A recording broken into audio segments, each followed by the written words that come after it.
Hello, Steve White, TrekBoy89 for Steve Arts 89. Well, it is June 4th today, almost June 5th, and I saw somebody posting on Twitter that it was the anniversary of Star Trek II: The Wrath of Khan.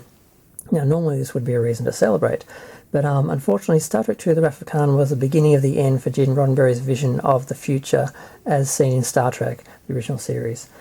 Now, why do I say this? Now, I've wanted to make a video about this for a while, but I felt like it had to be very involved, and I just thought, you know what, you can just do a basic video now, get it out of your system, and do the more, complicated video later. Yes, so why? Well, basically because they dumbed Star Trek down from an intelligent science fiction TV series to an action movie for the general audience, basically. The makers of the movie, because Gene Roddenberry had been basically removed from the helm after Star Trek: The Motion Picture, they basically didn't know what Star Trek was, and they wanted to make a show that a movie that everyone could enjoy. Unfortunately, Star Trek is niche. It was designed for an intelligent science fiction audience, not for the general public, really. So that was the first mistake. Now, so far as success, now Star Trek: The Motion Picture was more successful than Star Trek II: The Wrath of Khan. People forget this. Star Trek: The Motion Picture made $82.604 million in 1979. It was released December 1979. It had an $11.9 million opening, and unfortunately it is considered to have been made on a $35 million budget. I've heard it exaggerated as high as $42 million. Now, it really cost less than that, but they rolled all the expenditures from the failed TV movies and the failed Phase 2 TV series. Some elements of the designs and that were done for those did make it into the film, but really the budgets really, didn't really reflect what they actually spent on Star Trek: The Motion Picture itself. Whereas Star Trek II: The Wrath of Khan, which opened, was it 2 years later? 1982, June 1982, made only $79.707 million, but on a smaller budget of 11, although they did do some reshoots, and basically the budget was expanded to 14 million. A lot of people, they don't seem to always record that. Sometimes they just say the original budget, which was 11 million, but it ended up costing 14 million. And it had a $14 million opening, which was an increase, of course, and that was a tradition Star Trek had through the 80s. Each film would open bigger than the last, and usually it was the biggest opening and it would stand. There was one weekend where something else made more money, and then the next week Star Trek 3 opened and made more money than that, so then it was on top again. So it was successful, but it was less successful than Star Trek 1, as was Star Trek 3, and then Star Trek 4 made more, and then we did see an up and down with the Star Trek film, as opposed to some other series where it was just a steep decline and steady decline and diminishing returns. Star Trek went backwards, up and down, backwards and forwards, up and down, up and down. So that's the finances of it. So why was it the beginning of the end? Because ultimately Star Trek was a science fiction TV series that was designed for an intelligent audience.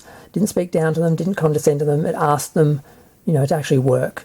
Whereas Star Trek II: The Wrath of Khan, in the defense of Harve Bennett, he sat down and watched every episode of the original Star Trek to try and work out what Star Trek was, because he didn't have a clue. And he got some of it right. He understood some of it, but he didn't get the underlying themes and what made Star Trek really important, and what people really cared about with the show was that it was a depiction of humanity that had evolved, and we had created an optimistic utopia and it was an optimistic show, sorry. And this was something that they lost. They fell back on what they understood because they couldn't comprehend that reality. So they fell back onto what they could relate to, which is sort of current day military. So they made a very dark, gritty, militaristic submarine cat and mouse film. It was all about revenge and melodrama and blood and gore and horror, and not Star Trek. There was no science fiction in it. There was nothing bright or optimistic about it. I mean, you can kind of look at the last scene and there where you go to darkness. That was kind of timely.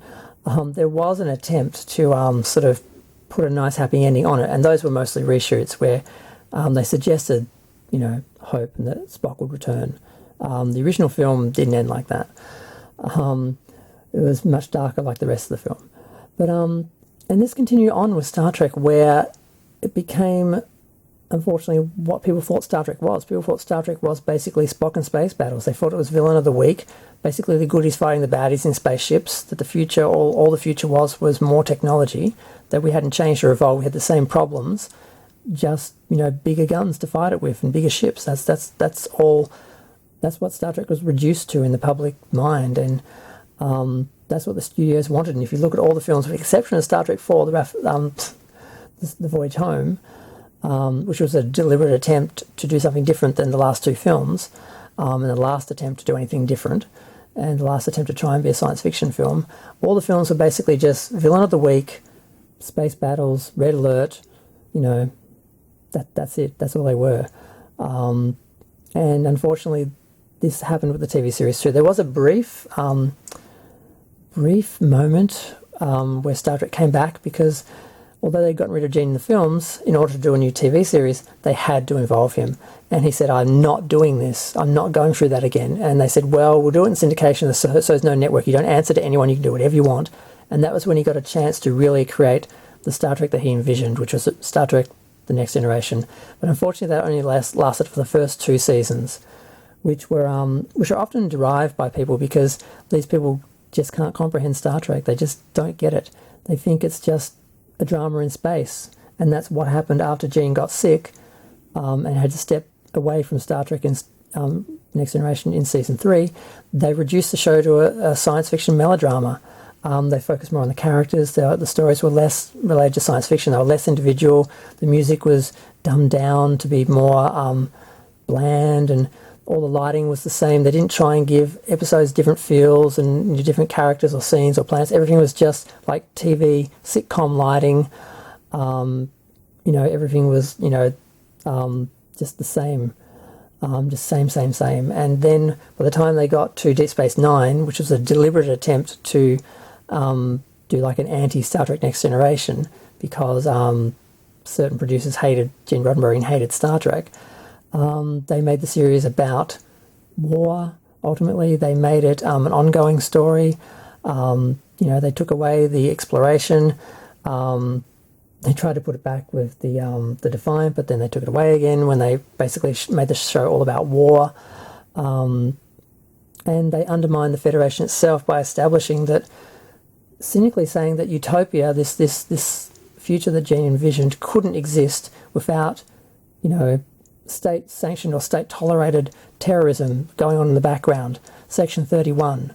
That would basically undermine everything Starfleet did by basically just being like, the Kremlin or whoever the bad guys were in other governments. But it just undermined everything Star Trek stood for. It made it bland, dumbed it down, made it just a drama in space rather than a science fiction series and an intelligent science fiction series. There were some brief resurges from that. Voyager and Enterprise had some moments, but by the time we got to New Trek, they were totally just trying to make the show for non-Star Trek fans and non-science fiction fans. And although I appreciate the validation of the human experience, the complete human experience, including emotion, which is seen in the original Star Trek very much, especially in the later Star Treks, as a feminine thing and something negative. The idea that Star Trek had to be the military and militaristic, so it had to be run like how the patriarchy runs the military now, and there couldn't be any emotionalism or anything really human about it. That was another way that they hurt Star Trek, because that wasn't something that Gene sort of had in the original series. That's just how they screwed Star Trek up, basically. It's pretty simple. They basically just dumbed it down for the masses. They made Star Trek into the military so people could relate to it, because then they wouldn't have to ask people to actually conceive of, this future, this evolution that humanity had and this future utopia that we built, because they just made, Earth just like today. And this has reached new lows with Discovery, where we literally have the government doing exactly the same things, or Starfleet doing the exact same things that the government's doing today. The way it treats immigrants, the way, just everything. It's just like, what they're saying is everything that's wrong with today is going to be in the future. We're just going to have bigger spaceships and, stronger weapons, basically. That's it. So Star Trek really in New Trek is just more technology, more advanced technology. That's it. Humanity hasn't evolved. Society hasn't evolved. All the problems we've got today we're going to have in the future. Nothing's gotten better. We just got more technology, basically.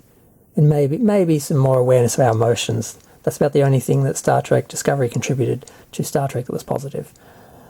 So there.